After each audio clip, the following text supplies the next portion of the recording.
Hello students, welcome back to MZ Academics. So आज हम continue कर रहे हैं practice set 2.6 of quadratic equation. जो लास्ट लेक्चर में हमने 5 क्वेश्चंस किए थे। वर्ड प्रॉब्लम्स चल रहा है हमारा, राइट। वर्ड प्रॉब्लम्स स्टार्टिंग के जो 5 क्वेश्चंस हमने किए लास्ट लेक्चर में वो बहुत ही सिंपल था, राइट।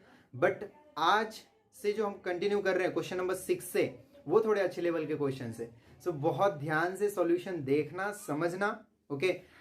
यहाँ पे देखो, जो क्वेश्चंस हैं वो थोड़े लेंदी होंगे, तो वीडियो हो सकता है वीडियो भी लेंदी हो, बट मैं फास्ट कवर करने की कोशिश करूंगा, ओके।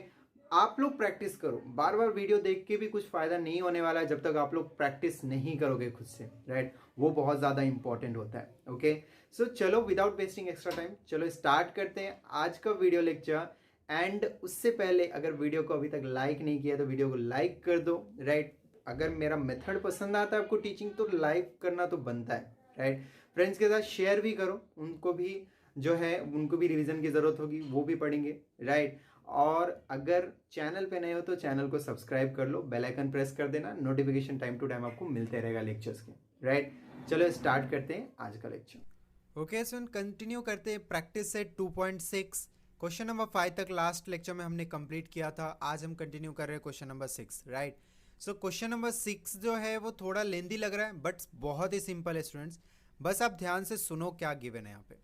सो क्वेश्चन नंबर 6 में आपको गिवन है कि mister Kasam runs a small business of making earthen pots, right. So mister Kasam का एक छोटा सा बिजनेस है, जो वो क्या करता है बिजनेस में। सो वो एक मिट्टी का बर्तन बनाता है, राइट, अर्दन पॉट्स। आगे बोला इसने क्वेश्चन में बताया कि he makes certain number of pots on daily basis. वो कुछ पॉट्स को डेली बेसिस पे बनाता है, right. So production cost of each pot is ₹40 more than 10 times the total number of pot. यहां पे बोला है कि production cost of each pot, मतलब जो पॉट को बनाने का जो एक्सपेंस है, खर्चे हैं, वो एक पॉट का, राइट। ईच पॉट मीन्स क्या हो गया, यहाँ पे एक पॉट की बात कर रहा हूं। सो प्रोडक्शन कॉस्ट एक पॉट के बनाने का यहाँ पे कितना रुपए होता है, तो 40 more than 10 times the total number of pot. यहाँ पे बोला है इसने कि जितना वो डेली पॉट बनाता है ना, उसका 10 टाइम्स प्लस 40, ये क्या होता है, प्रोडक्शन कॉस्ट होता है। बोला है कि ही मेक्स इन 1 डे, मतलब एक दिन में वो जितना भी पॉट बनाता है उसका, राइट। एक बार हम लोग फिर से समझ लेते हैं। यहां पे बोला है कि he makes certain number of pots on daily basis, वो कुछ पॉट्स जो है डेली बेसिस पे बनाता है, right. Production cost of each pot is ₹40 more than 10 times the total number of pots he makes in 1 day. Means एक दिन में वो जितने भी नंबर ऑफ पॉट्स बनाता है उसका 10 टाइम्स करके, ओके। और फिर उसमें अगर 40 ऐड कर देते हो आप, 40 रुपए ऐड कर देते हो आप, देन आपको एक पॉट का आपको प्रोडक्शन कॉस्ट पता चलता है। प्रोडक्शन कॉस्ट मींस क्या हो गया, पॉट बनाने का एक्सपेंस, एक पॉट, ओनली 1 पॉट, राइट। आगे क्या इसने बताया देखो, if production cost of all pots पर डे इज ₹600। इन्होंने आगे बताया है कि इफ सपोज कि जो प्रोडक्शन कॉस्ट है ऑल पॉट्स का, जितने भी पॉट वो एक दिन में बनाता है, उन सभी पॉट के बनाने का अगर मान लो कि ₹600 अगर खर्चे आते हैं, एक्सपेंसेस आते हैं, कॉस्ट अगर होता है, then find production cost of 1 pot and number of pots he make per day. तो आपको दो चीजें यहां पे फाइंड करनी है। एक तो जो जो पॉट बनाता है वो, ओके, एक पॉट के बनाने का उसका प्रोडक्शन कॉस्ट, एक पॉट के बनाने का उसका खर्चा, एंड नंबर ऑफ पॉट्स, एक दिन में वो कितने नंबर ऑफ पॉट्स बनाता है वो भी आपको बताना है, राइट। शायद आपको समझ में आ गया होगा, नहीं समझा होगा तो क्वेश्चन देखते हैं, सॉल्यूशन देखते हैं, तब आपको और अच्छे से समझेगा, राइट। चलो मान लेते हैं यहां पे कि मिस्टर काशम जो है वो x नंबर ऑफ पॉट्स एक दिन में बनाता है, राइट। तो सॉल्यूशन में हम क्या लिखेंगे कि let mister Kasam makes x number of pots on daily basis. मान लेते हैं हम कि प्रोडक्ट जो मिस्टर कासम है वो x नंबर ऑफ पॉट, क्योंकि हमें पता नहीं कितने पॉट्स बनाता है वो, राइट। तो हम मान लेते हैं कि x नंबर ऑफ पॉट्स क्या करता है, वो बनाता है। अब इसके अकॉर्डिंग क्वेश्चन में क्या बताया था हमें कि production cost of each pot is ₹40 more than 10 times the total number of pots. तो अभी हमारे पास नंबर ऑफ पॉट्स है, सपोज किया है भले ही हमने, बट हमारे पास नंबर है, राइट, एक्स नंबर। अब यहाँ पे प्रोडक्शन कॉस्ट हम इजीली फाइंड कर सकते हैं। प्रोडक्शन कॉस्ट क्या बोला था, 10 टाइम्स प्लस 40 मोर, राइट। सो हमने क्या किया यहाँ पे, देयरफॉर हमने लिखा यहाँ पे the production cost of each pot is equals to ₹10x। देखो नंबर ऑफ पॉट कितने, 10, sorry x, number of pot कितने, एक्स, और एक्स का 10 टाइम मतलब हो गया 10x, और 40 मोर करने के लिए कभी भी बढ़ाने के लिए आपको क्या करना होता है, प्लस करना होता है। तो ये हो गया production cost of each pot, एक पॉट के बनाने का एक्सपेंसेस, राइट। सो 10x प्लस ₹40, ओके, ये हो गया एक पॉट के बनाने का खर्चा। देखो क्वेश्चन में जो लिखा है एज इट इज हमने वही किया है, बस यहाँ पे एक x नंबर हमने सपोज कर लिया कि मिस्टर कासम जो है वो x number of pots daily basis पे बनाता है, राइट। अब अकॉर्डिंग टू गिवन कंडीशन यहाँ पे क्या बोला है आपको, if production cost of all pots पर डे इज ₹600। अगर मान लो कि प्रोडक्शन कॉस्ट जो होता है ऑल पॉट्स, जितने भी वो पॉट बनाता है उन सभी का, अगर वो मान लो तुम कि टोटल प्रोडक्शन कॉस्ट 600 होता है। अब बहुत ही सिंपल है, इफ सपोज मैं आपको बोलता हूं कि आप क्या करो, यहाँ पे 4 एप्पल्स परचेस करो, राइट, और एक एप्पल का जो प्राइस है मान लो ₹20 है। कितना रुपीस है, ₹20, राइट। तो टोटल आप कितना बताओगे, तो सिंपल है, आप बताओगे ₹80। कैसे किया, आपने मल्टीप्लाई कर दिया, एक एप्पल का जो प्राइस था उसको आपने 4 से मल्टीप्लाई कर दिया। सेम हियर यहाँ पे देखो, एक पॉट का जो प्रोडक्शन कॉस्ट है, एक पॉट को बनाने का जो एक्सपेंस है, खर्चा है, वो 10x प्लस ₹40 है। टोटल हमें x नंबर ऑफ पॉट जो है वो बनाना है, मिस्टर कासम बनाता है, राइट। तो इन दोनों को मल्टीप्लाई करने पे आपको टोटल कॉस्ट पता चलेगा, राइट, और टोटल कॉस्ट हमें 600 दिया है। So according to given condition आप ये बोल सकते हो कि नंबर ऑफ पॉट मतलब x, number of pots means क्या हो गया, x, number of pots into को डायरेक्टली हम ब्रैकेट में भी लिखेंगे तो इनटू होता है, मल्टीप्लाई होता है, number of pots multiply by production cost of each pot, multiply by production cost of each pot. So 10x plus 40, और टोटल कॉस्ट हो जाएगा कितना, 600। तो हम यहाँ पे लिख देते हैं 600। देखा कितना सिंपल था। सो ये बस आप याद रखो, आपको क्वेश्चन पढ़ना है, अच्छे से समझना है।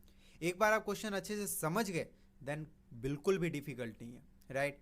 सो हमने स्टेप बाय स्टेप समझा और उसके अकॉर्डिंग ही हमने यहाँ पे सब कुछ लिखा, राइट। एक पॉट के बनाने का जो एक्सपेंस है, खर्चा है, प्रोडक्शन कॉस्ट है, वो 10x प्लस ₹40 है। सो टोटल हमने x नंबर ऑफ पॉट्स बनाए हैं यहाँ पे, राइट। तो हमने इन दोनों को मल्टीप्लाई कर दिया, टोटल मिल गया, टोटल अमाउंट, और टोटल अमाउंट यहाँ पे देखो 600 दिया हुआ है, टोटल प्रोडक्शन कॉस्ट उसका देखो 600 दिया हुआ है, राइट। तो उसके अकॉर्डिंग हमने ये कंडीशन बनाया। अब हमें सिंपल क्या करना है, सॉल्व करना है। ब्रैकेट्स ओपन करोगे यहाँ पे तो ये आ जाएगा 10x², फिर 10 इंटू 40 क्या हो जाएगा आपका 40x and equals to 600 as it is. अब 600 को इस साइड भेजो, so 10x² plus 40x minus 600 equals to 0। अब यहाँ पे देखो हर एक जगह पे 10 का मल्टीपल है, so dividing through out by 10, तो हमारा आ जाएगा यहाँ पे x², 10 यहाँ से हट गायब हुआ, देखो 10 से 10 डिवाइड हुआ, 10 चला गया मतलब 1 आ गया, फिर 10 से इसे डिवाइड करोगे 40 को तो 4 जाएगा, 10 4 जा, 10 से हमने डिवाइड किया तो x² डायरेक्टली मिल गया, यहाँ पे डिवाइड किया 10 से तो 4x, और यहाँ पे डिवाइड किया तो -60। ओके, सो -60 के आपके 2 फैक्टर्स आपको ढूंढने, और ये माइनस करने पे क्या मिलना चाहिए आपको, +4। माइनस करने पे क्या मिलना चाहिए, +4। बहुत ही सिंपल है, 10 6 जा होता है 60, और माइनस करने पे +4 आना चाहिए, तो ग्रेटर को हम लोग प्लस में रखेंगे, स्मॉलर को माइनस में, 10 - 6 हो जाएगा, राइट। सो आगे का सॉल्यूशन आप लोग इस तरह से कर सकते हो easily, x² plus 10x minus 6x minus 60 equals to 0। अब क्या करना है आपको, इन दोनों का पेयर बनाना है और आगे सॉल्यूशन करना है, राइट। अब खुद से ट्राई करो, मैं आपको सॉल्यूशन बताता हूँ इसका आगे का। वीडियो पॉज करके खुद से ट्राई करो, राइट।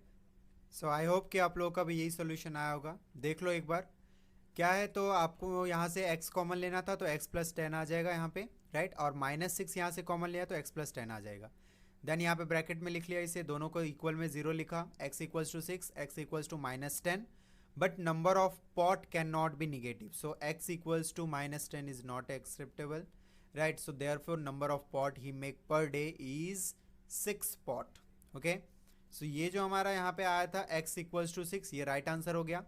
एंड हमें यहाँ पे प्रोडक्शन में पूछा था, प्रोडक्शन कॉस्ट 1 पॉट का, देखो यहाँ पे x हमने सपोज किया था ना, नंबर ऑफ पॉट कितना सपोज किया था x, तो वही x हमारा नंबर ऑफ पॉट हो गया। ये निगेटिव आया इसलिए ये 10 नहीं होगा, राइट। और प्रोडक्शन कॉस्ट भी हमने यहाँ पे देखो लिखा था, therefore the production cost of each pot is ₹10x + 40, तो यहाँ पे हमने प्रोडक्शन कॉस्ट भी फाइंड कर लिया, production cost of each pot is equals to ₹10x + 40, तो x के प्लेस पे 6 लिखा, 10 × 6 हो गया 60, 60 + 40 हो गया 100। सो एक पॉट को बनाने का जो खर्चा यहाँ पे 100 है, और जो नंबर ऑफ पॉट वो पर डे बनाता है वो कितना होता है 6 पॉट। तो देखो यहाँ से आप क्रॉस वेरिफिकेशन भी कर सकते हो, 100 × 6 कितना होता है 600, और देखो यहाँ पे उसका डेली का कॉस्ट कितना था 600 था ना, राइट, तो इसके अकॉर्डिंग यहाँ पे हमारा ये सॉल्यूशन कंप्लीट होता है, राइट। इजी है, थोड़ा अच्छे से फिर से समझो, अगर नहीं समझाए तो फिर से एक बार बैक जाके पीछे जाके वीडियो में फिर से देखो, 110% आपको समझेगा, राइट। चलो नेक्स्ट क्वेश्चन करते हैं अब। नाउ से क्वेश्चन नंबर 7 देखते हैं। क्वेश्चन नंबर 7 बहुत ही इंटरेस्टिंग है, ध्यान से समझो। ओके, थोड़ा सा समझने के लिए डिफिकल्ट है, बट ध्यान से सुनोगे तो बहुत ही सिंपल जाएगा, राइट। चलो रीड करते हैं क्वेश्चन नंबर 7 में क्या गिवन है आपको। Prateek takes 8 hours to travel 36 kilometre downstream and return to the same spot. यहां तक आपको कंटिन्यूसली रीड करना है, तभी आपको समझेगा। देखो क्या है, प्रतीक टेक्स 8 hours, प्रतीक को टोटल 8 hours लगते हैं। ओके, कहां ट्रैवल करने में, तो दिया है यहां पे to travel 36 kilometre downstream and return to the same spot. अब यहां पे डाउन स्ट्रीम मीन्स क्या हो गया, तो देखो यहां पे आगे लिखा है तो आपको समझेगा। The speed of boat in still water is 12 kilometre, मतलब बोट में वो ट्रैवल कर रहा है, सिंपल सी चीज है, राइट। सो बोट की बात हो रही है। अब डाउन स्ट्रीम मीन्स क्या हो गया, जो नीचे की तरफ फ्लो हो रहा है कोई भी रिवर, उसे हम डाउन स्ट्रीम बोल सकते हैं। क्लियर है, किसी भी रिवर जो नीचे की तरफ फ्लो हो रहा है। ओके, किसी हिल से, माउंटेन से नीचे की तरफ जो है कोई रिवर अगर फ्लो हो रहा है तो उसे डाउन स्ट्रीम बोलेंगे।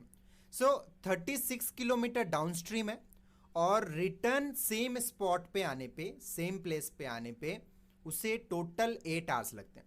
अब इफ सपोज यहाँ पे आप पिक्चर में देख सकते हो, इमेज में देख सकते हो आप, यहाँ पे सपोज कि प्रतीक जो है यहाँ से ट्रैवल करना स्टार्ट करता है, नीचे की तरफ जाता है डाउन स्ट्रीम, नीचे जाता है वो डाउन स्ट्रीम, राइट, नीचे जाता है वो डाउन स्ट्रीम।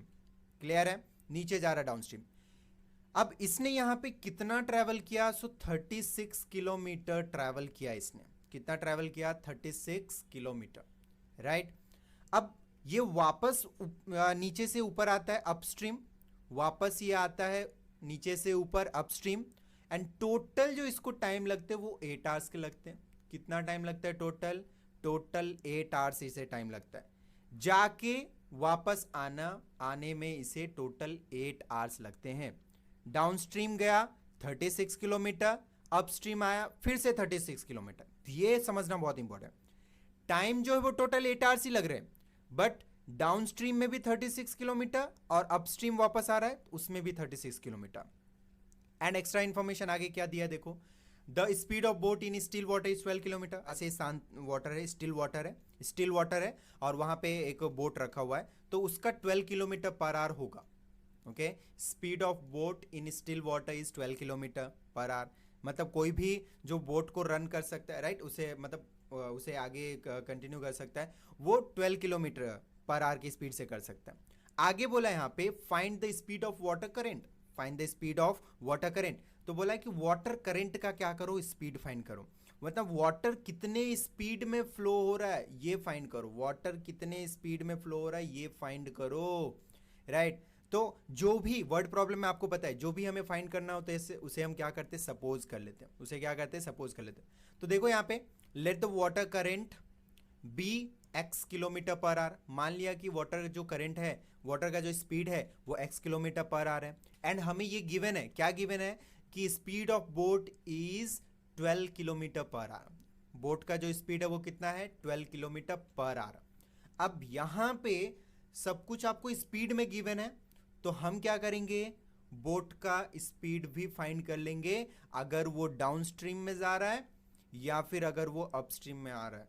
ओके, ये चीजें आप ध्यान में रखो। तो आपको स्पीड भी यहाँ पे क्या करना है, फाइंड कर लेना है। तो स्पीड फाइंड करना बहुत ही सिंपल है। अब यहाँ पे समझो अप स्ट्रीम आ रहा है, मतलब ऊपर की तरफ आ रहा है, तो देखो इसे एक तरफ से देखो तो क्लाइंब करना पड़ रहा है, राइट। और वाटर का फ्लो जो है इस डायरेक्शन में नीचे की तरफ, तो बोट जब ऊपर की तरफ जाएगा तो वाटर इसे क्या करेगा, रोकेगा। वाटर इसे क्या करेगा, रोकेगा। तो होगा क्या, तो बोट का जितना भी स्पीड है, बोट का जितना भी स्पीड है उसमें से माइनस हो जाएगा किसका स्पीड, वाटर का स्पीड। देखो सिंपल मैं आपको बताता हूं, जब कभी भी किसी भी आप ऊपर की तरफ जाते हो, राइट, कोई माउंटेन हो सकता है, हिल हो सकता है, अगर आप क्लाइंब कर रहे हो तो वहां पे देखो ज्यादा एफर्ट लगता है एज कंपेयर टू अगर आप डाउन हिल आ रहे हो, तो नीचे की तरफ स्लोप पे अगर आप चल रहे हो। तो सेम अगर आप बाइक चला रहे हो, बाईसाइकिल चला रहे हो या फिर किसी के साथ बैठे हो, तो आपने ये जरूर फील किया होगा कि जब हम लोग डाउन हिल आ रहे होते, नीचे स्लोप पे जा रहे होते, तो स्पीड अचानक से बढ़ जाती है कि नहीं। स्पीड क्या होता है, अचानक से बढ़ जाती है। और वही जब हम ऊपर की तरफ जा रहे होते, किसी चढ़ान पे जा रहे होते, चढ़ रहे होते, तो वहां पे क्या होता है, हमारा एफर्ट बढ़ जाता है, स्पीड कम हो जाती है, राइट। तो सेम यहाँ पे वही है, वाटर का फ्लो नीचे की तरफ है और अगर बोट ऊपर की तरफ आ रहा है, बोट अगर ऊपर की तरफ आ रहा है, तो यहाँ पे क्या होगा, बोट का जो भी स्पीड रहेगा उसमें से वाटर का स्पीड क्या हो जाएगा, लेस हो जाएगा। तो हम यहाँ पे लिखेंगे speed of boat in up stream. Okay, so boat का स्पीड यहाँ पे 12 किलोमीटर पर आ रहा है, तो 12 में से हम क्या करेंगे, x किलोमीटर माइनस कर देंगे, क्योंकि x जो है वो वाटर का स्पीड है। सो बोट के स्पीड में से माइनस कर दिया, क्या, किसका, वाटर का स्पीड माइनस कर दिया। समझ में आया? तो चलो अब हम लिख लेते हैं वो। सो हम यहाँ पे अब लिखेंगे speed of boat in upstream, speed of boat in upstream is 12 minus x kilometre per hour, right. Same as it is speed of boat in downstream, जब मान लो बोट नीचे की तरफ आ रहा है और वाटर का भी फ्लो जो है वो नीचे की तरफ है, तो यहाँ पे वाटर उल्टा क्या करेगा, हेल्प करेगा आपको, राइट। अगर आप बोट में हो और वो बोट से आप डाउन स्ट्रीम आ रहे हो, नीचे आ रहे हो, नीचे आ रहे हो, तो यहाँ पे क्या होगा, तो यहाँ पे आपको वाटर भी हेल्प करेगा आगे जाने में। तो क्या होगा, तो बोट का जो स्पीड है वो तो है ही, राइट, और साथ में वाटर का स्पीड उसमें क्या हो जाएगा, प्लस हो जाएगा। सो हम यहाँ पे लिखेंगे 12 plus x kilometre per hour, right. क्या लिखा हमने, speed of boat in downstream equals to 12 plus x kilometre per hour. Now अब यहाँ पे क्वेश्चन में हमें जो टोटल टाइम दिया है वो 8 आवर्स दिया है, तो हम इन दोनों को क्या करते हैं, टाइम में कन्वर्ट करते हैं। इन दोनों को क्या करते हैं, टाइम में कन्वर्ट करते हैं। अब इसे टाइम में कैसे कन्वर्ट कर सकते हैं, बहुत ही सिंपल है, मैं आपको बताता हूं। आप देखो टाइम कैलकुलेशन के लिए आपने साइंस में सीखा होगा कि time is equals to distance upon speed. Time is equals to distance upon speed. तो जो भी आपने डिस्टेंस ट्रैवल किया, राइट, और उसे क्या करो, आप स्पीड से डिवाइड कर दो। डिस्टेंस को अगर आप स्पीड से डिवाइड कर दोगे तो आपको मिलेगा टाइम। ओके, डिस्टेंस को अगर आप स्पीड से डिवाइड कर दोगे तो आपको क्या मिलेगा, टाइम। बहुत ही सिंपल है। सो यहाँ पे हम लिखेंगे time required to cover 36 kilometre upstream, right. ऊपर की तरफ वो 36 किलोमीटर अगर आ रहा है तो उसमें कितना टाइम लगा, ऊपर की तरफ अगर वो 36 किलोमीटर आ रहा है तो उसमें उसे कितना टाइम लगा। सो सिंपल है, distance upon speed. Distance total कितना ट्रेवल किया, 36 किलोमीटर। डिस्टेंस टोटल कितना ट्रेवल किया, 36 किलोमीटर, राइट। और स्पीड कितना है उसका, देखो अपस्ट्रीम में स्पीड उसका है 12 माइनस एक्स। कितना स्पीड है, 12 minus x. Now same as it is time required to cover 36 kilometre downstream. जब वो नीचे की तरफ जा रहा है तो उसमें उसे कितना टाइम लगेगा 36 किलोमीटर ट्रैवल करने के लिए। बहुत ही सिंपल है, टोटल वो जो है डिस्टेंस ट्रैवल कर रहा है 36 किलोमीटर, एंड यहाँ पे जो टाइम उसे स्पीड जो है उस बोट का डाउनस्ट्रीम में जो उस बोट का स्पीड है वो है 12 plus x kilometre per our. 12 plus x kilometre per hour, right. अब अकॉर्डिंग टू गिवन कंडीशन यहाँ पे टोटल उसे जाके वापस आने में कितना टाइम लगा, तो जाके वापस आने में सेम जगह पे, सेम स्पॉट पे उसे जाके वापस आने में उसे टाइम लगा है 8 आवर्स। अब हमारे पास अपस्ट्रीम में आने का टाइम पता है, डाउनस्ट्रीम में जाने का टाइम पता है, दोनों टाइम पता है, दोनों को प्लस करेंगे टोटल मिलेगा 8 आवर्स, है कि नहीं। चलो सॉल्यूशन आगे कंटिन्यू करते हैं। ये इमेज को मैं यहाँ से हटा देता हूँ। सो नाउ अब यहाँ पे अकॉर्डिंग टू गिवन कंडीशन हम इक्वेशन फॉर्म कर लेते हैं, राइट। सो यहाँ पे upstream time and downstream time, इन दोनों को प्लस करेंगे तो टोटल मिलेगा 8 आवर्स। तो यहाँ पे लिख लेते हैं हम लोग। सो देखो 36 upon 12 minus x plus 36 upon 12 plus x equals to कितना हो गया 8, राइट। अब यहाँ पे क्रॉस मल्टीप्लिकेशन कर लेते हैं, चलो, राइट। सो 36 इंटू 12 प्लस एक्स प्लस यहाँ पे देखो 12 माइनस एक्स, ये भी इधर मल्टीप्लाई होगा। सो 36 इंटू 12 माइनस एक्स अपॉन में क्या आ जाएगा देखो यहाँ पे। सो अपॉन में आ जाएगा आपका 12 minus x into 12 plus x equal में क्या है हमारा 8, राइट। अब यहाँ पे देखो 36 आप कॉमन ले सकते हो, दोनों में मल्टीप्लाई हो रहा है। बट यहाँ पे एक चीज़ देखो यूनिक है, a minus b a plus b, इस फॉर्म में ये दिख रहा है। सो ये कौन सा फॉर्मूला होता है, ए स्क्वायर माइनस बी स्क्वायर का। तो चलो यहाँ पे 36 को हम पहले कॉमन ले लेते हैं और यहाँ पे लिखते हैं 12 प्लस एक्स, ओके। चाहो तो आप ब्रैकेट ओपन कर सकते हो, यहाँ पे ब्रैकेट ओपन कर दोगे यहाँ पे तो इस तरह से हो जाएगा 12 प्लस एक्स, ओके। और यहाँ पे देखो क्या आ गया plus 12 minus x, okay. Upon में क्या हो जाएगा, तो a square minus b square means 12 का square minus x square equals to 8, right. Now यहाँ पे देखो 36 मल्टीप्लाई हो रहा है, तो 36 को अगर इक्वल के उस साइड भेजेंगे तो डिवाइड हो जाएगा। सो यहाँ पे अब हम क्या करते हैं, इसको भी साथ में सॉल्व करते हैं। देखो प्लस एक्स और माइनस एक्स कैंसिल हो जाएगा और 12 प्लस हो जाएगा। सो यहाँ पे 24 आ गया और अपॉन में देखो 12 का स्क्वायर कितना होता है 144 और ये कितना हो गया माइनस एक्स स्क्वायर, ये एज इट इज रहेगा। इक्वल में देखो 8 तो हमारा यहाँ पे रहेगा, 36 मल्टीप्लाई होता है इस साइड आया तो डिवाइड हो गया, है कि नहीं। अब यहाँ पे क्या करना है आपको, तो अब यहाँ पे अगेन आपको क्या करना है, क्रॉस मल्टीप्लिकेशन करना है। एक बार आपने क्रॉस मल्टीप्लिकेशन कर दिया यहाँ पे, समझो आपका काम हो गया, ओके। चलो अब यहाँ पे क्रॉस मल्टीप्लिकेशन फिर से अगेन आगे करते हैं। अगर कुछ रेड्यूस हो जाए तो पहले रेड्यूस कर दो। 8 एंड 36 देखो दोनों ही आते हैं 4 के टेबल में, 4 2 ज़ा 8 एंड 4 9 ज़ा 36, राइट। चलो क्रॉस मल्टीप्लिकेशन करते हैं यहाँ पे 24 9 ज़ा 24 9 ज़ा एंड ये देखो 2 into 144 2 into 144 minus x square, right. So 24 को अगर आप 9 से मल्टीप्लाई करोगे तो कितना मिलेगा आपको। सो देखो 9 4 कितना होता है 36, ये आ जाएगा आपका 216, राइट। और यहाँ पे देखो 2 से इन दोनों को मल्टीप्लाई करोगे आपको, तो 2 को 144 से मल्टीप्लाई करोगे तो आ जाएगा 288 और ये हो जाएगा माइनस 2x स्क्वायर। अब यहाँ पे क्या करना है आपको, तो माइनस 2x स्क्वायर जो उसको उस साइड भेजो और ये 216 को इस साइड भेजो, तो यहाँ पे क्या मिलेगा आपको, तो यहाँ पे मिलेगा आपको देखो 2x स्क्वायर, ये माइनस था इस साइड आया तो प्लस हो गया और देखो 288 अपने प्लेस पे ही रहेगा और 216 को क्या करो इस साइड भेजो, तो प्लस है इस साइड तो माइनस हो जाएगा 216। अब यहाँ पे आगे क्या करना है आपको, सिंपल सॉल्यूशन करना है। सो यहाँ पे लिखते हैं अब 2x square is equals to 288 से आप 216 माइनस करोगे तो आपको मिलेगा 72, राइट। एंड 2 को क्या करो देखो मल्टीप्लाई हो रहा है उस साइड भेजोगे डिवाइड हो जाएगा। सो एक्स स्क्वायर इक्वल्स टू हो गया 72 अपॉन 2, सो 36 आ जाएगा ये। So x square is equals to 36। अगर आप प्रॉपर स्क्वायर रूट ले लोगे दोनों साइड का, सो आप यहाँ पे लिख भी सकते हो taking square root of both side. So हमें यहाँ पे मिल जाएगा x equals to 6, right. Simple है, एक्स स्क्वायर था तो रूट लिया तो स्क्वायर कैंसिल हो गया और 36 का रूट तो 6 आता है कि नहीं।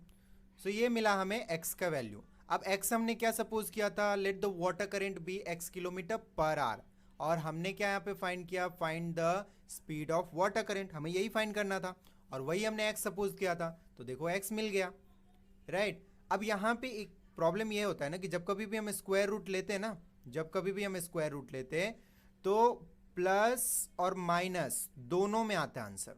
ओके, ये मैंने आपको लास्ट वीडियो में भी एक्सप्लेन किया था प्लस माइनस क्यों आता है, राइट? क्योंकि आप 2 का जब स्क्वायर करते हो तो भी 4 आता है और -2 का स्क्वायर करते हो तो भी 4 आता है।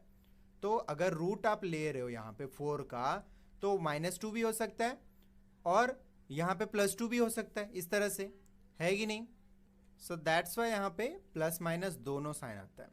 So x equals to either 6 और x इक्वल्स टू -6। बट एक प्रॉब्लम है। क्या प्रॉब्लम है? कि the speed of water can not be, speed of water current can not be negative. So यहाँ पे लिखेंगे but speed of water current cannot be negative, right? Therefore x cannot be equals to -6। therefore यहाँ पे आप बोल सकते हो the speed of water current is 6 kilometre per hour. समझ में आया? The speed of water current is 6 kilometre per hour. So इस तरह से यहाँ पे आपका सॉल्यूशन कंप्लीट होता है। अच्छे से प्रैक्टिस करो, नहीं समझा होगा तो वीडियो को फिर से पीछे जाके देखो, बहुत ही सिंपल है, बहुत ही अच्छे से मैंने एक्सप्लेन किया आपको, राइट? सो चलो देखते हैं नेक्स्ट क्वेश्चन। नाउ इसन क्वेश्चन नंबर 8 देखते हैं क्या गिवन है आपको। तो यहाँ पे लिखा है आपको Pintu takes 6 days more than those of Nishu to complete certain work। बोले पिंटू जो है ना वो 6 days ज़्यादा लेता है, ओके? किसके कंपैरिजन में? निशु के, okay? To complete the certain work, किसी भी काम को करने के लिए, किसी भी एक काम को करने के लिए पिंटू को 6 days ज़्यादा लगते हैं as compare to Nishu. Nishu जितने दिन में कंप्लीट करता है पिंटू उससे 6 दिन ज़्यादा टाइम लेता है। जैसे एग्जाम्पल, अगर निशु कोई काम अगर मान लो 4 दिन में करता है तो पिंटू को उसको उसी काम को करने के लिए 10 दिन लगते हैं, 6 दिन ज़्यादा लगते हैं। पिंटू को जो है ना 6 दिन ज़्यादा लगते हैं as compare to Nishu. Nishu जो भी काम करेगा जितने दिन में, उससे 6 दिन में ज़्यादा में काम कंप्लीट करेगा कौन? पिंटू। ऐसा फर्स्ट लाइन में बताया। नेक्स्ट बताया इन्होंने कि if they work together they finish it in 4 days। अगर ये दोनों साथ में काम करेंगे तो 4 days में ही उस काम को खत्म करेंगे, राइट? किसी भी एक पर्टिकुलर काम के बारे में बात हो रही है, किसी भी एक पर्टिकुलर वर्क के बारे में बात हो रही है। सो अगर वो साथ में करते तो 4 days में ही वो कंप्लीट हो जाएगा। Then how many days would it take to complete the work if they work alone. So ये बताओ यहाँ पे कि कितना टाइम लगेगा इनको अगर ये अलग अलग काम करते तो, राइट? तो अभी यहाँ पे जो है ना निशु कितने टाइम में काम करता है कंप्लीट, पिंटू कितने टाइम में वो काम को कंप्लीट करता है, दोनों में से कुछ भी गिवन नहीं है आपको, राइट? दोनों में कंडीशन ही दिया है कि निशु जितने दिन में काम कंप्लीट करेगा पिंटू उससे 6 दिन एक्स्ट्रा टाइम लेगा, राइट? तो पहले ये तो पता होना चाहिए कि निशु कितने दिन में टाइम कंप्लीट करता है, वही नहीं पता हमें, राइट? अब वो हमें फाइंड करना है तो हम उसे क्या करेंगे? फर्स्ट सपोज कर लेंगे, राइट? जैसा कि हम स्टार्टिंग से करते यार। सो सॉल्यूशन में लिखेंगे let Nishu takes let Nishu takes X days to complete the certain work, right? मान लो कि निशु को जो है X days लगता है, तो सिंपल सी चीज़ है, पिंटू को कितना टाइम लगेगा? So Pintu takes X + 6 days to complete that work, right? So हमने ये लिख दिया। अब यहाँ पे हमारे पास सपोज किया हुआ, एज्यूम किया हुआ डेज आ गया है, राइट? अब ये सपोज किया हुआ, एज्यूम किया हुआ डेज तो आ गया है, बट प्रॉब्लम ये है कि यहाँ पे इस पे हम कोई कंडीशन अप्लाई नहीं कर सकते क्योंकि अलग अलग डेज है, ओके?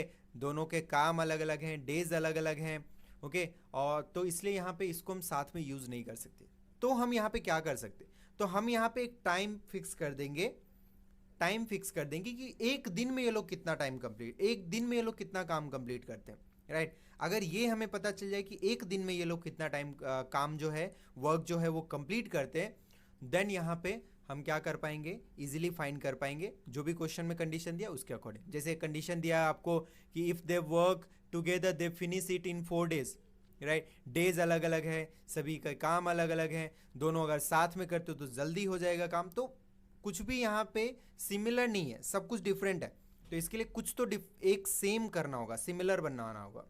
तो वो हम क्या कर रहे हैं, तो एक काम करते हैं हम लोग यहाँ पे सभी का फाइंड करते हैं कि एक दिन में ये लोग कितना काम कंप्लीट करते हैं। जैसे फॉर एग्जांपल अगर मान लो कि total work done by Nishu in 1 day.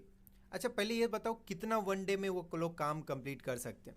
If suppose हमारे पास काम करने के लिए, कोई भी एक काम को कंप्लीट करने के लिए अगर मान लो हमारे पास 3 दिन है, कोई भी एक काम को कंप्लीट करने के लिए मान लो कि हमारे पास 3 दिन है, तो हम इसे क्या करेंगे, 3 पार्ट में बांट देंगे। एक दिन में एक काम करेंगे, ओके, फिर एक दिन में एक काम करेंगे, फिर एक दिन में एक काम करेंगे। 3 पार्ट में हमने बांट दिया, राइट।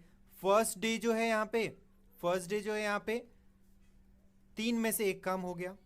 सेकेंड डे में यहाँ पे क्या हुआ, 3 में से फिर एक काम हो गया। थर्ड डे में भी क्या हुआ, यहाँ पे फिर 3 में से एक काम हो गया। हम यहाँ पे क्या सपोज करके चल रहे कि जो भी काम हम करेंगे ना वो रोज डेली का डेली इक्वल करेंगे, राइट। तीनों में एक एक काम करेंगे हम लोग 3 दिन में। कोई एक काम है, राइट, और उसको अगर हम 3 पार्ट में डिवाइड करते हैं और 3 दिन में कंप्लीट करते हैं, first day, second day, third day, तो इस तरह से हम लोग 3 दिन में कोई एक काम को कंप्लीट करेंगे, है कि नहीं। अब यहाँ पे आपको डेज गिवन है, let Nishu takes x days to complete the work, right. इसका डेज अपना है, पिंटू का अपना डेज है x + 6 डेज। तो इन सभी का भी हम इस तरह से 1/, फाइंड कर सकते हैं। जैसे फॉर एग्जांपल देख लो, आप इन सभी को आप प्लस करोगे तो आपको कंप्लीट काम करके मिलेगा। देखो ये सभी का कॉमन है डिनोमिनेटर, तो ये 3 आ जाएगा, ऊपर क्या आएगा 1 + 1 + 1, राइट। एक मिनट, सो 1 + 1, इस तरह से ये क्या आ गया 3/3। सो फाइनली कंप्लीटली ये क्या हो गया, काम कंप्लीट हो गया इस तरह से।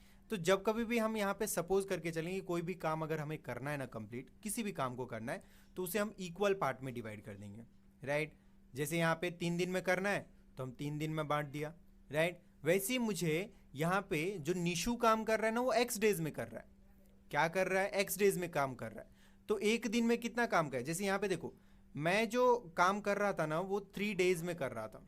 कितने दिन में कर रहा था, 3 डेज में कर रहा था। तो एक दिन में मेरा काम कितना हुआ 1/3, ओके। मैं इस काम को 3 दिन में कर रहा था तो मेरा एक दिन का काम कितना हुआ 1/3। वैसे ही अगर निशु x डेज में काम कंप्लीट कर रहा है, राइट, किसी भी वर्क को वो x डेज में अगर कंप्लीट कर रहा है तो 1 डे में उसका वर्क कितना होगा 1/x, सिंपल, राइट।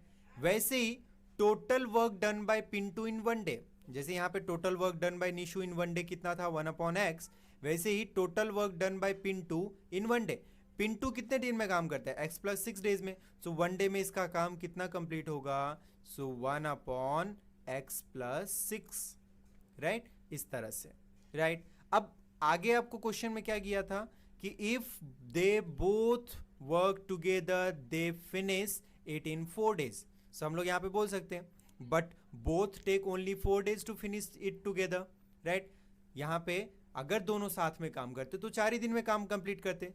तो मुझे ये बताओ कि टोटल एक दिन में कितना काम कंप्लीट होगा। जैसे यहाँ पे था ना सेम एज इट इज, अगर सारा का सारा काम अगर 4 दिन में कंप्लीट हो रहा है तो एक दिन में कितना कंप्लीट होगा 1/4।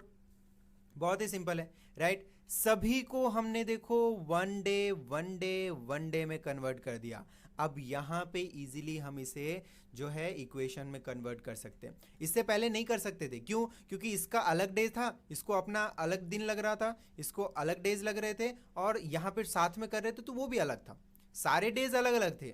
तो यहाँ पे हम इक्वेशन नहीं बना सकते, इक्वेशन बनाएंगे भी तो रॉन्ग आएगा। इसलिए हमने यहाँ पे क्या किया, पहले सभी को 1 डे में कंप्लीट किया। यहाँ पे फिर देखो यहाँ पे और फिर यहाँ पे जो अकेले वो लोग काम कर रहे थे उसको भी 1 डे में कंप्लीट कर दिया। जो हमारा यहाँ पे निशु एंड पिंटू ये दोनों जो अकेले काम करते उसको भी 1 डे में कंप्लीट किया, और दोनों अगर साथ में काम करते तो उसको भी 1 डे में कंप्लीट कर दिया। क्लियर है। So total work done by Nishu in 1 day equals to 1/x, total work done by Pintu in 1 day equals to 1/x + 6, and therefore total work done by both in 1 day equals to 1/4। क्यों, क्योंकि वो दोनों साथ में अगर काम करते तो 4 दिन में काम कंप्लीट करते हैं, तो उसको एक दिन में वो लोग 4 में से एक ही काम कंप्लीट करेंगे, ऐसा आपको समझ के चलना है। 4 में से एक काम कंप्लीट करेंगे।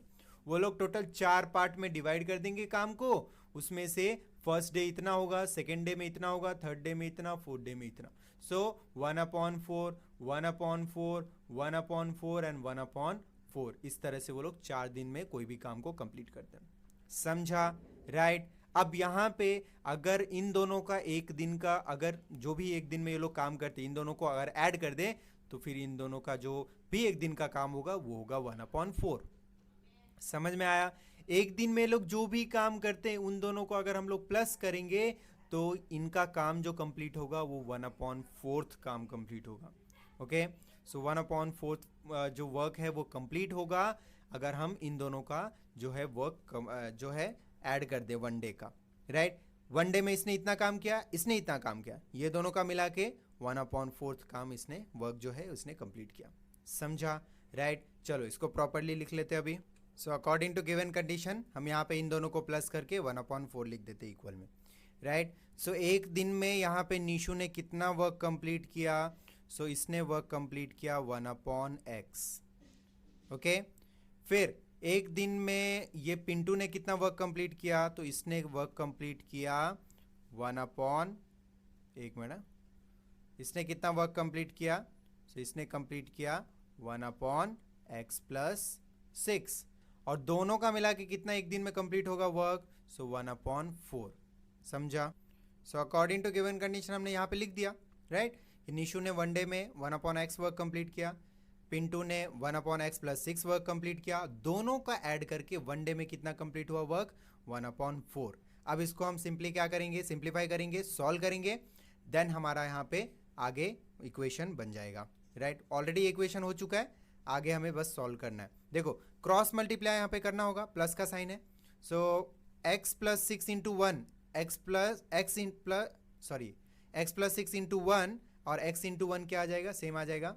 सो यहाँ पे हम लोग लिखेंगे x + 6 + x अपॉन में देखो ये दोनों डिनोमिनेटर भी आपस में मल्टीप्लाई हो जाएंगे। सो x × x + 6 इक्वल में 1/4 एज इट इज रखो अभी। ओके, एज इट इज लिखो। राइट, सो 1/4 यहाँ पे आ गया। देखो अब नेक्स्ट आपको क्या करना है? नीचे वाले को सॉल्व करना है, ऊपर को भी सॉल्व करना है, न्यूमरेटर डिनोमिनेटर दोनों को सॉल्व करना है। सो x + x हो जाएगा आपका 2x + 6, और यहाँ पे देखो x × x हो जाएगा x² और x × 6 हो जाएगा +6x = 1/4। अब अगेन आपको क्रॉस मल्टीप्लिकेशन करना है, 4 × करोगे आप, 4 × 2x + 6 = 1 से मल्टीप्लाई करेंगे, सेम आ जाएगा x² + 6x। अब ब्रैकेट यहाँ पे ओपन करो तो ये हो जाएगा 8x, 4 × 2 8x, 4 × 6 ये हो जाएगा 24 = x² + 6x। राइट, अब देखो क्या करना है यहाँ पे, इन दोनों को उस साइड भेजना है। सो x² + 6x as it is रहेगा, ये दोनों उस साइड जाएगा, दोनों का साइन चेंज हो जाएगा, ये हो जाएगा -8x और ये हो जाएगा -24। इक्वल के उस साइड क्या बचा? कुछ नहीं, 0 बच गया। अब इसको सॉल्व करते हैं, x² + 6x और -8x क्या हो जाएगा? -2x। ओके, और यहाँ पे देखो -24 = 0।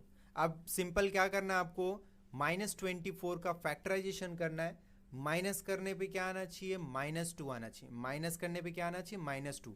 सो सिंपल है, -2 के आप 2 फैक्टर्स ढूंढो। 6 4 देखो 24 होता है, अभी हमने यहाँ पे मल्टीप्लाई भी किया था। 6 4 क्या आता है? 24, और -2 कैसे आएगा? जब आप ग्रेटर साइन माइनस में रखोगे तो -2 आ जाएगा। समझ में आया? तो आगे सॉल्यूशन आप करो खुद से, मैं भी आपको करके बताता हूँ पहले, लेकिन वीडियो रोक के पॉज करके आप पहले खुद से ट्राई करो। सो इस तरह से हमारा ये फाइनल सॉल्यूशन आ जाएगा। देखो यहाँ पे फैक्टराइज कर दिया, राइट, -6 एंड +4 से। ओके, सो यहाँ पे देखो x = 6 मिला और x = -4 मिला, बट x हमारा क्या था? डेज था ना, x देखो डेज था, यहाँ पे x क्या था? डेज था। तो बट यहाँ पे हम लोग लिख देंगे but days can not be negative, therefore x which is not equals to -4, therefore number of days taken by Nishu is 6 days। यहाँ पे देखो ना, हमने क्या सपोज किया था? Let Nishu takes x days to complete the certain work। तो यहाँ पे x days किसका था? निशु का। तो हमने यहाँ पे बता दिया कि number of days taken bye Nishu is 6 days। Okay, and इसके साथ ही हम लोग यहाँ पे पिंटू का भी फाइंड कर सकते हैं। तो पिंटू ने कितने डेज लिए थे, x plus six, that is यहाँ पे number of days taken by Pintu, x plus six that is 6 plus 6 equals to 12 days आ गया, राइट। सो इस तरह से हमारा यहाँ पे ये 6 डेज और ये 12 डेज कंप्लीट होता है सॉल्यूशन। समझा आपको, राइट। एक बार अच्छे से फिर से देखो, समझो, 100% समझेगा, बहुत ईजी है, राइट। चलो नेक्स्ट क्वेश्चन करते, question number 9। Now question number 9 देखो क्या दिया आपको। If 460 is divided by a natural number, देखो 460 को हम डिवाइड कर रहे हैं किसी नेचुरल नंबर से, राइट। तो सिंपल है कि 460 क्या रहेगा, आपका डिविडेंड रहेगा। देखो हमने बहुत पहले से ये डिवीजन सीखते आ रहे हैं, यहाँ पे जो कोई भी नंबर रहेगा जो किसी और नंबर से डिवाइड हो रहा है, राइट, जैसे तो यहाँ पे जो नंबर लिखा रहेगा उसे हम क्या बोलते हैं, डिविडेंड। और जिस नंबर से डिवाइड हो रहा है उसे हम बोलेंगे डिवीजर। एंड फाइनली ऊपर जो हमारा आंसर आता है वो होता है हमारा कोशेंट। और लास्ट में जो कुछ अगर नंबर बच गया, मान लो माइनस करने के बाद, इस तरह से डिवीजन किया, माइनस करने के बाद तो रिमाइंडर। और हमने ये भी सीखा है कि अगर इस डिवीजन को आपको चेक करना है कि आपने राइट किया है या फिर रॉन्ग, तो सिंपल है, आप डिविडेंड फाइंड कर लो, आपको पता चल जाएगा आपने राइट किया है रॉन्ग। क्या करना होता है, divisor into quotient plus remainder, divisor into quotient, ये डिवीजर को कोशेंट से मल्टीप्लाई करो और रिमाइंडर को प्लस कर दो, अब आपको क्या मिलेगा, डिविडेंड मिलेगा, ये डिविडेंड मिलेगा, मतलब ये 460 मिलेगा, राइट। अब मैं ये सब बेसिक चीज़ें क्यों बता रहा हूँ बच्चों वाली, तो बहुत ही सिंपल है, ये हमें यहाँ पे यूज़ होने वाला है तो इसलिए मैं आपको बता रहा हूँ, राइट। सो यहाँ पे क्या लिखा था कि if 460 is divided by natural number, तो 460 हमारा क्या हो जाएगा, डिविडेंड हो जाएगा, क्योंकि ये डिवाइड हो रहा है, ये नंबर क्या हो रहा है, डिवाइड हो रहा है किसी नंबर से, तो जिस नंबर से डिवाइड हो रहा है वो होगा हमारा डिवीजर, राइट। सो यहाँ पे देखो आगे क्या लिखा है, quotient is 6 more than 5 times the divisor, right. क्या लिखा है, quotient is 6 more than 5 times the divisor. So quotient जो भी हमारा होगा वो 6 मोर रहेगा, मतलब 6 ज्यादा रहेगा, 6 मोर रहेगा, राइट, मीन्स 6 हमें ऐड करना पड़ेगा। Then 5 times the divisor, means divisor जितना भी होगा उसको 5 टाइम्स करना होगा, फर्स्ट 5 से मल्टीप्लाई करना होगा, देन उसमें 6 मल्टीप्लाई करोगे आप, राइट, 6 आप प्लस करोगे क्योंकि 6 मोर बोला है, राइट। तो कोशेंट क्या बोला है कि quotient is 6 more than 5 times the divisor and remainder is 1, और रिमाइंडर हमारा क्या रहेगा, यहाँ पे 1 रहेगा। तो हमें क्या बोला फाइंड करने के लिए, फाइंड कोशेंट एंड डिवीजर। क्या बोला फाइंड करने, फाइंड कोशेंट एंड डिवीजर। तो हमें ये कोशेंट भी फाइंड करना है और डिवीजर भी फाइंड करना है। तो सिंपल है, यहाँ पे जो कोशेंट है वो किस पे डिपेंडेंट है, डिवीजर पे, क्योंकि कोशेंट क्या बोला है, quotient is 6 more than 5 times the divisor. तो सबसे पहले हम क्या करते हैं, डिवीजर को x सपोज कर लेते। तो यहाँ पे लिखा let the divisor be x, मान लिया हमने कि डिवीजर क्या है हमारा x है, क्या मान लिया कि डिवीजर हमारा क्या है, x है। तो उसके अकॉर्डिंग कोशेंट क्या होगा, तो कोशेंट देखो यहाँ पे बोला है कोशेंट इज 6 मोर, तो देखो मैंने प्लस 6 कर दिया। 5 टाइम्स द डिवीजर, डिवीजर हमने x सपोज किया तो 5 इंटू x कर दिया, हो गया ना। Quotient is 6 more 5 times the divisor, right, 5 into x, x हमारा डिवीजर है, तो 5 टाइम्स डिवीजर और 6 मोर हो गया, तो कोशेंट हमारा क्या हुआ, 5 times 6 more 5 times the divisor. Clear है, राइट। तो इसके अकॉर्डिंग देखो हमने यहाँ पे डिवीजर सपोज किया और उसके अकॉर्डिंग हमने यहाँ पे कोशेंट भी लिख लिया, ओके। और कुछ गिवन आपको कि यहाँ पे डिविडेंड 460 दिया था, तो मैंने लिख लिया कि also dividend equals to 460 and remainder आपको 1 दिया था, तो रिमाइंडर इक्वल्स टू 1।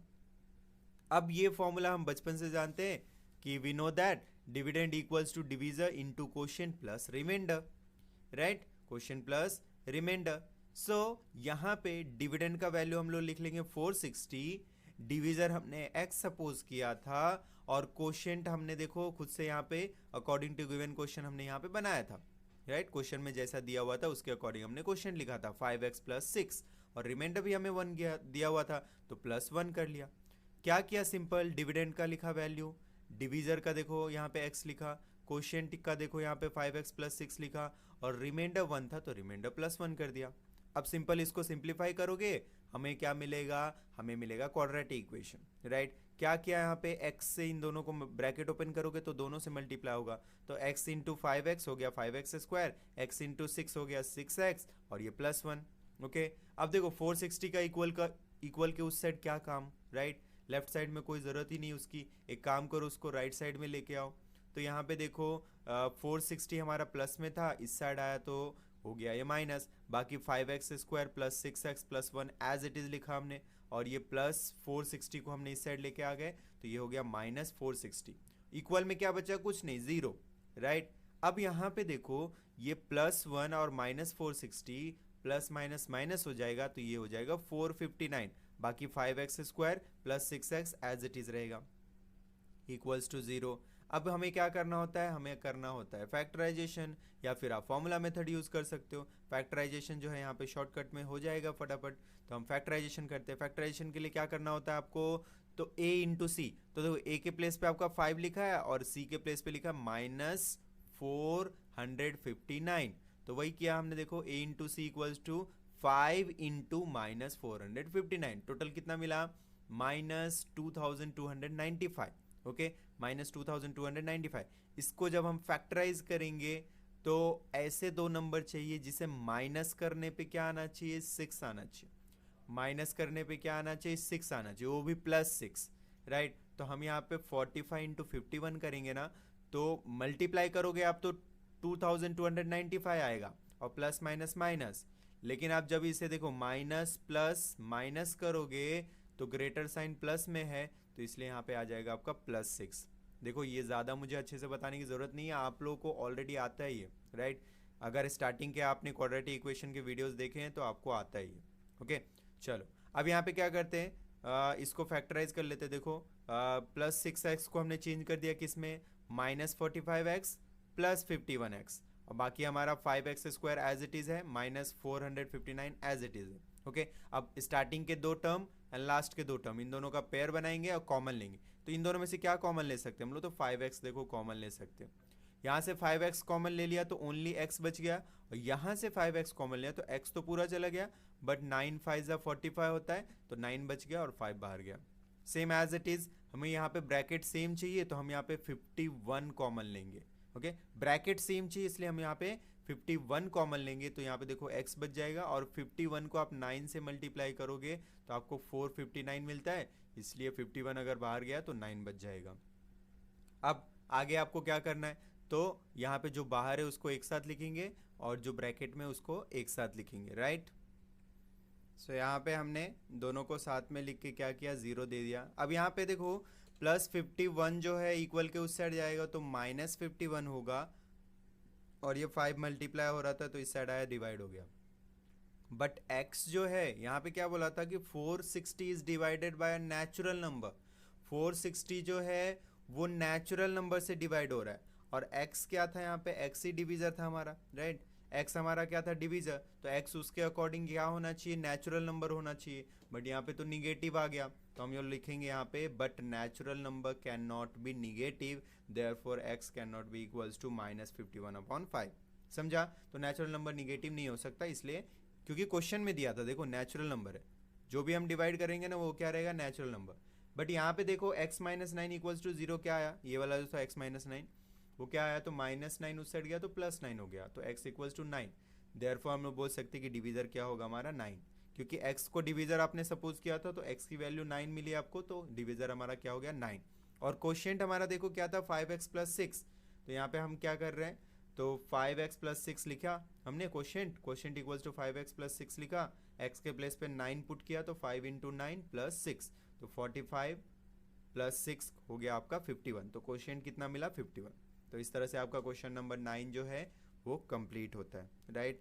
प्रैक्टिस करो स्टूडेंट्स, प्रैक्टिस बहुत ज़्यादा इंपॉर्टेंट है। नाउ इसन क्वेश्चन नंबर 10 देखो, एक्टिविटी है आपको, बहुत ही सिंपल है, देखो क्या दिया हुआ आपको, in the adjoining figure quadrilateral ABCD, ये आपको क्वाड्रिलेटरल ABCD दिया है, इज अ ट्रेपेजियम, ये क्या है, ट्रेपेजियम है। कैसे पता चला, तो देखो एक जो सिंगल पेयर है ना यहाँ पे अपोजिट साइड वो पैरेलल है, AB पैरेलल टू CD, और यहाँ पे गिवन भी है आपको, right, and it's area is 33 centimetre square, right. इस ट्रेपेजियम का जो एरिया है वो कितना है, 33 centimetre square. From the information given in the figure find the length of the side of quadrilateral ABCD। आपको बोला है कि जो भी यहाँ पे फिगर में इंफॉर्मेशन गिवन है ना, ओके, उसके हेल्प से क्या करो आप, यहाँ पे उनके साइड्स का मेजरमेंट फाइंड करो। एक तो यहाँ पे देखो AD और BC वो तो ऑलरेडी कॉन्ग्रुएंट है, राइट, आइडेंटिकल मार्क्स से यहाँ पे शो हो रहा है, देखो ये ऑलरेडी कॉन्ग्रुएंट है। और यहाँ पे देखो AM आपका ये हाइट हो गया, इस ट्रेपेजियम का हाइट हो गया AM, एंड यहाँ पे AB and DC parallel side है, क्लियर है। देन यहाँ पे बोला fill the empty boxes to get the solution, जो भी एम्प्टी बॉक्सेस है उसको फिल करो और सॉल्यूशन आपको मिल जाएगा, राइट। सॉल्यूशन स्टार्ट करेंगे यहाँ से। The quadrilateral ABCD is a trapezium AB parallel to CD, therefore हम लोग यहाँ पे उसका जो है फॉर्मूला यूज कर सकते हैं। फॉर्मूला क्या है? So area of quadrilateral ABCD means trapezium equal to half into sum of parallel side into height. यहाँ पे क्या होता है? Half into sum of parallel side, parallel side को क्या करो, सम कर दो, प्लस कर दो, एंड देन आपको उसको क्या करना है, मल्टीप्लाई करना है हाइट से। तो हाइट यहाँ पे AM है हमारा, तो हम यहाँ पे लिख देंगे क्या, AM, राइट, सिंपल हम यहाँ पे लिखेंगे AM। चलो नेक्स्ट आपको क्या करना है, यहाँ पे देखो AB प्लस CD करोगे आप, तो AB हमारा x प्लस CD मतलब हो गया यहाँ पे 2x प्लस 1, और फिर हम यहाँ पे AM भी लिखेंगे, ओके। तो AM हमारा x माइनस 4 है, तो यहाँ पे हम लिख देते हैं x माइनस 4, तो यहाँ पे आ जाएगा x माइनस 4, क्लियर है। देन आपको देखो ये 2 जो है ना यहाँ पे डिवाइड हो रहा है, इक्वल के राइट साइड में 2 क्या हो रहा है, डिवाइड हो रहा है, और जब इक्वल के लेफ्ट साइड में जाएगा तो उससे क्या हो जाएगा, मल्टीप्लाई हो जाएगा। तो 33 इंटू 2 क्या हो जाएगा, 66, तो मैं यहाँ पे 66 लिख देता हूँ। एंड ये देखो x प्लस 2x कितना हो गया, 3x, और 1 हमारा एज इट इज़ है, और यहाँ पे x माइनस 4 जो है वो भी एज इट इज़ रहेगा, क्लियर है। अब नेक्स्ट देखो इसके आगे का सॉल्यूशन मैंने यहाँ पे साइड में करके रखा है, बिकॉज यहाँ पे जो है बहुत ही ज़्यादा शॉर्टकट यूज़ हुआ है, तो आपको समझेगा नहीं। देखो क्या करना है यहाँ पे, 66 equals to 3x plus 1 into x minus 4। देखो मैंने एज इट इज़ लिखा, अब इसके आगे का सॉल्यूशन यहाँ पे समझो, पहले ये समझ लेते हैं, देन यहाँ पे बॉक्सेस को फिल करेंगे। अब नेक्स्ट देखो 66 इक्वल्स टू ये हो गया हमारा 3x plus 1 into x minus 4, bracket open करोगे, 3x इन दोनों से मल्टीप्लाई होगा, 1 भी इन दोनों से मल्टीप्लाई होगा। तो जब 3x इन दोनों से मल्टीप्लाई होगा तो 3x इंटू एक्स हो जाएगा 3x square, 3x into minus 4 हो जाएगा माइनस 12x, और 1 से मल्टीप्लाई होगा तो एज इट इज़ आ जाएगा प्लस x और माइनस 4, क्योंकि 1 से आप किसी को भी मल्टीप्लाई करो सेम नंबर आता है। देन यहाँ पे 3x square as it is आया, माइनस 12x और plus x, minus plus minus हो गया, ग्रेटर साइन माइनस था तो इसलिए माइनस 11x, 12x से 1x माइनस हुआ 11x, minus 4 as it is, 66 as it is है। अब 66 का इक्वल के लेफ्ट साइड में कोई काम नहीं, इसको राइट साइड में भेजो, तो ये प्लस है, इस साइड आएगा माइनस हो जाएगा। देखो 3x square minus 11x minus 4 as it is लिखा, और ये प्लस 66 इस साइड आ गया तो माइनस 66 हो गया इक्वल्स टू 0।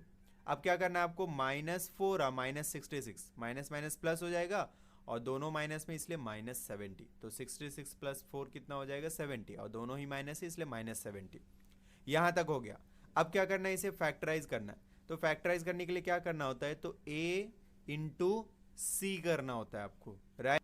सो a हमारा यहाँ पे 3 है, ओके, और c हमारा क्या है 70, तो a इंटू 3 करोगे मतलब 3 इंटू 70 करोगे तो आपको मिलेगा 210, बट ये माइनस में आएगा, ओके। और इन दोनों का फैक्टराइजेशन करना है आपको। देखो जो भी आप फैक्टर निकालोगे ना, फाइंड करोगे, वो माइनस करने पे कितना आना चाहिए, माइनस 11। तो बहुत ही सिंपल है, 21 10 जा होता है कितना 210, और 21 से 10 माइनस करोगे तो कितना मिलेगा आपको 11, लेकिन माइनस 11 आना चाहिए इसलिए ग्रेटर साइन को माइनस करते हैं और स्मॉलर को प्लस, समझा गया। तो इस तरह से देखो 3x square minus 21 minus 21x और प्लस 10x, और ये माइनस 70 एज इट इज, इसको हमने चेंज किया बस, समझा।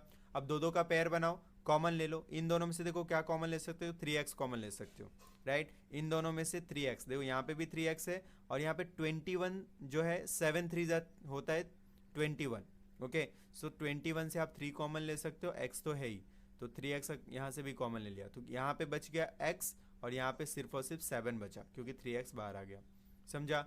अब यहाँ पे भी देखो सेम, आपको x माइनस 7 अगर ब्रैकेट में लाना है तो इसमें से 10 आप कॉमन ले लो, तो 10 यहाँ से कॉमन लिया, और देखो 7 10 जा होता है 70, तो यहाँ पे 10 आ गया, समझा। अब जो ब्रैकेट में उसको एक साथ लिखा और जो ब्रैकेट के बाहर है उसको एक साथ, तो 3x प्लस 10 इक्वल्स टू 0 और x माइनस 7 इक्वल्स टू 0। सो यहाँ पे x इक्वल्स टू, ये +10 था उस साइड गया माइनस हो गया, 3 यहाँ पे मल्टीप्लाई होता है इस साइड आया डिवाइड हो गया, तो x इक्वल्स टू -10/3 आया। और यहाँ पे x इक्वल्स टू 7 आ गया, क्यों? क्योंकि ये -7 था उस साइड आया तो +7 हो गया। समझा? तो आपको ये दो सॉल्यूशन मिला है। अब इन दोनों सॉल्यूशन जो भी हमने यहाँ पे किया, यहाँ पे आपको फिल करना है। देखो यहाँ पे ओनली 2 बॉक्सेस है, तो यहाँ से मैच करो। 2 बॉक्सेस कहाँ पे आएंगे? यहाँ पे देखो ये वाला है कि नहीं, 3x² -11x -70, तो वही हमें यहाँ पे लिखना है। यहाँ पे सबसे पहले हमें लिखना होगा, देखो ब्रैकेट में लिखता हूँ मैं, क्या लिखेंगे ब्रैकेट में यहाँ पे? तो ब्रैकेट में लिखेंगे -11x। समझा? क्या लिखा मैंने ब्रैकेट में? तो -11x। क्यों ब्रैकेट में लिखा? क्योंकि यहाँ पे प्लस है और हमारा आंसर जो है वो माइनस में। नेक्स्ट देखो -70 आना चाहिए यहाँ पे, तो माइनस है ही ऑलरेडी, तो डायरेक्टली मैं 70 लिख देता हूँ। नेक्स्ट आपको क्या करना है, देखो तो कॉमन इन्होंने ले लिया, फैक्टराइजेशन नहीं किया, डायरेक्ट कॉमन ले लिया। तो देखो हमने डायरेक्टली कॉमन यहाँ से हम लोग कर सकते हैं, ओके, यहाँ से कर सकते हैं। तो देखो 3x है, ब्रैकेट में क्या आना चाहिए? x -7। यहाँ पे भी क्या आना चाहिए? x -7। क्लियर है? अब नेक्स्ट देखो आपको क्या करना है, यहाँ पे 3x + 10 है, ओके, और यहाँ पे क्या आएगा? तो यहाँ पे आएगा x -7। समझा? देखो यहाँ पे हमने लिया था ना कॉमन, ओके, तो यहाँ पे लिख दिया x -7। अब दोनों को 0 प्रोवाइड करेंगे, तो यहाँ पे x -7 को भी 0 मिलेगा, राइट। अब ये देखो x इक्वल्स टू -10/3 हुआ, तो यहाँ पे x इक्वल्स टू क्या होगा? तो यहाँ पे x इक्वल्स टू +7 होगा। क्लियर है? बट यहाँ पे लेंथ इज नेवर निगेटिव। क्या बोला है कि लेंथ जो है कभी निगेटिव नहीं हो सकता। ये तो करेक्ट है, लेंथ कभी भी माइनस में जा सकता है क्या? किसी का भी लेंथ माइनस में नहीं जा सकता, ऑलवेज या तो 0 रहेगा फिर प्लस में रहेगा। तो यहाँ पे x जो है वो -10/3 के इक्वल नहीं होगा, तो किसके इक्वल होगा? तो x इक्वल होगा 7 के इक्वल में होगा x। तो x कितना मिला? 7। x कितना मिला? 7। x अगर अब यहाँ पे 7 मिल चुका है आपको, राइट, तो आप ए बी फाइंड कर सकते हो, सी डी फाइंड कर सकते हो, और यहाँ पे A D equals to B C. A D और बी सी तो इक्वल है, इन दोनों में से कोई भी फाइंड करो आपको मिल जाएगा। बहुत ही सिंपल है। देखो ए बी आपको x है ना, तो ये डायरेक्टली आपको 7 मिल गया, राइट। अब नेक्स्ट देखो सी डी कितना है, तो सी डी हमारा 2x + 1 है, 2x + 1, राइट। तो 2x + 1 कितना हो जाएगा? तो 2 × 7 + 1 कितना हो गया? 7 2 ज़ा 14 + 1 हो गया। 14 + 1 कितना होता है? 15। सो यहाँ पे हम लोग 15 लिखेंगे। अब यहाँ पे A D and B C ये दोनों इक्वल है, ओके, और इसका मेजरमेंट कितना दिया? x - 2।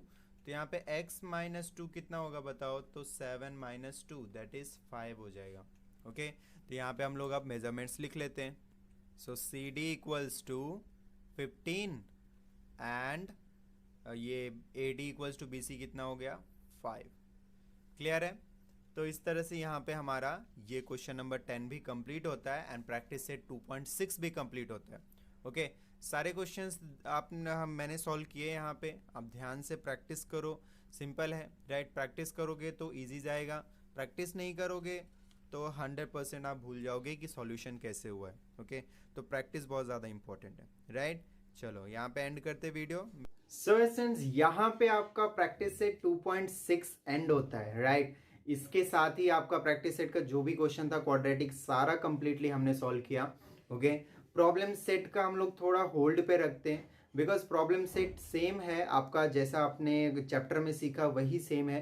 प्रॉब्लम सेट में भी आपको सिमिलर क्वेश्चन ही देखने को मिलेंगे, आप इजीली प्रैक्टिस कर सकते हो उसे भी। हम लोग स्टार्ट करेंगे नेक्स्ट वीडियो लेक्चर में सर्कल, बिकॉज वो चैप्टर हमारा एक बाकी है ज्योमेट्री में, वो डिफिकल्ट जाता है स्टूडेंट्स को। सो वो करते हैं, देन उसके बाद हम लोग जो रिवीजन लेक्चर है वो तो कंटिन्यू रखेंगे, साथ में हम लोग बोर्ड पेपर का सॉल्यूशन भी स्टार्ट करेंगे। देखो स्टूडेंट्स बहुत न्यूज़ आपको इधर उधर की सुनने को मिलेगी एग्जाम से रिलेटेड, सो टेंशन दिमाग से निकालो, पढ़ाई पे ध्यान दो। एग्जाम हुआ नहीं हुआ, ऑनलाइन हुआ ऑफलाइन हुआ, कोई फर्क नहीं पड़ना चाहिए आपको, राइट। आप अपना प्रिपरेशन बेस्ट रखो, चाहे कुछ भी हो फ्यूचर में आप रेडी रहोगे एग्जाम के लिए, राइट। सो चलो मिलते हैं नेक्स्ट वीडियो में, तब तक के लिए बाय, टेक केयर।